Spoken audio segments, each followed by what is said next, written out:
Quel visage connaissons-nous des Roms? Pour beaucoup d'entre nous, les Roms constituent une population démunie et marginale, et les stéréotypes ont la vie dure.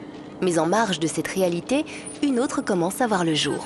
Bien sûr, l'intégration des Roms reste difficile, mais comme vous allez le voir dans ce reportage, de plus en plus d'entre eux parviennent à se faire une place dans la société. Nous sommes à Palencia, petite ville du nord de l'Espagne. Comme chaque matin, Cristina ouvre son épicerie. Elle est d'origine Rome. Cristina fait partie de ces nombreux Roms qui se sont intégrés dans la société. Malheureusement, les Roms sont encore victimes de nombreux préjugés. Beaucoup de citoyens européens les jugent incapables de s'intégrer. Or, bon nombre de Roms ont cette volonté. Et de plus, cette intégration est une réelle valeur ajoutée pour la société. Au même moment, à Malaga, 850 km plus au sud. Sarah a 23 ans. Elle a décidé de s'investir dans des études de tourisme. Cours le matin et stage pratique l'après-midi. Elle effectue ce stage à l'Office du tourisme de Malaga.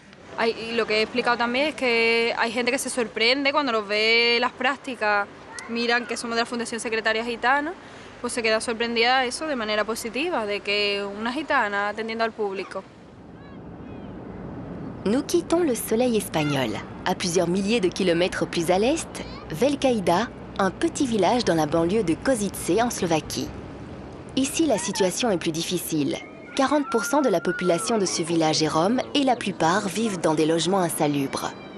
Ako základ všetkých problémov, čo sa týka Rómov, ja vidím práve to bývanie a zamestnanie. Ani neviem, že ktoré je dôležitejšie, myslím, že oba sú veľmi dôležité. A potom už tá školská dochádzka samozrejme je lepšia. La région de Košice héberge l'un des plus grands sidérurgistes au monde, US Steel.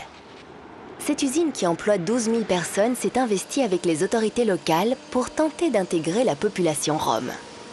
Depuis 2002, plus d'une centaine de travailleurs roms ont été engagés et formés par l'entreprise. Ils travaillent quotidiennement avec des ouvriers qui ne sont pas d'origine rome. Pour ceux-ci, le fait de côtoyer des Roms qui ont un travail et une vie sociale a permis de modifier leurs préjugés.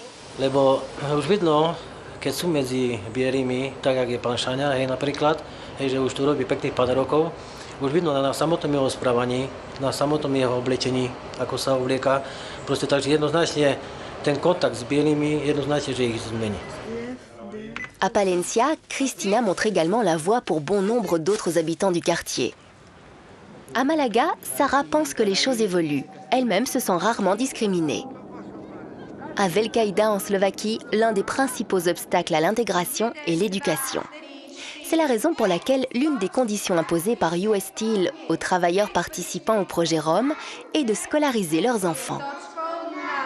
Toutefois, ces initiatives sont encore souvent trop rares et trop locales. Mais elles démontrent que les Roms peuvent saisir des opportunités. Que ce soit Émile à Košice, Cristina à Palencia ou Sarah à Malaga, ces histoires sont la preuve que l'intégration des Roms peut enrichir la société à tout niveau et également contribuer à faire disparaître les préjugés.